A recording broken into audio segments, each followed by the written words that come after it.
નમસ્કાર દર્શક મિત્રો, હું છું દર્શિની દોશી અને આપ જોઈ રહ્યા છો CB24।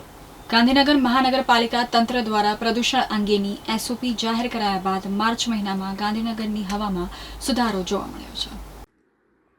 ગાંધીનગર શહેરના અલગ અલગ વિસ્તારોમાં પ્રદૂષણ માપવાના કેન્દ્રો દ્વારા લેવામાં આવેલા આંકડામાં સ્થિતિમાં ફેરફાર જોવા મળ્યો।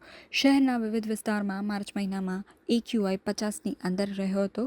વાયુ પ્રદૂષણના માપવાના ધોરણો મુજબ AQI 51થી 100 વચ્ચેનો આંકડો સંતોષકારક કહેવાય। ગાંધીનગરમાં જાન્યુઆરી અને ફેબ્રુઆરી મહિનામાં એર ક્વોલિટી ઇન્ડેક્સ AQI 172 સુધી પહોંચી ગયો હતો, જે બાદ ગાંધીનગર મનપા દ્વારા SOPમાં બાંધકામ સાઇટ ઉપર સિમેન્ટ, રેતી, કાપચી જેવી સામગ્રી ખુલ્લામાં ન રાખવા, બાંધકામ સાઇટ ઉપર સમગ્ર વિસ્તારને લીલા પડદા વડે ઢાંકવા, ખોદકામ અને તોડફોડમાં પાણીનો છંટકાવ સહિત અનેક પગલાંને કારણે AQI સુધર્યું છે। એર ક્વોલિટી ઇન્ડેક્સ સુધારો એ મહાનગરપાલિકા અને લોકજન ભાગીદારી કારણે શક્ય બન્યું છે।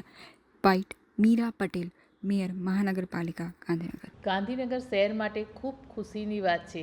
શહેરનો એર ક્વોલિટી ઇન્ડેક્સ ગાંધીનગરના તમામ વિસ્તારમાં લગભગ 50ની આસપાસ નોંધાયો છે, જે દર્શાવે છે કે હવાની ગુણવત્તામાં નોંધપાત્ર સુધારો થયો છે।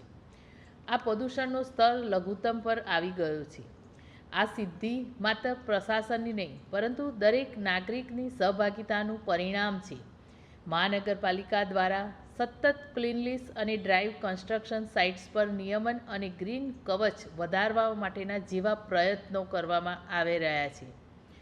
આગળ પણ ગાંધીનગર મહાનગરપાલિકા આ જ દિશામાં કાર્યરત રહી ગાંધીનગરને સ્વચ્છ, હરિયાળું અને પ્રદૂષણ મુક્ત શહેર બનાવવાના સંકલ્પ સાથે આગળ વધી રહ્યું છે। હું તમામ નાગરિકોને વિનંતી કરું છું કે તેઓ પર્યાવરણ પ્રત્યે જાગૃત રહી આ પ્રયત્નોમાં સહભાગી બને। નમસ્કાર।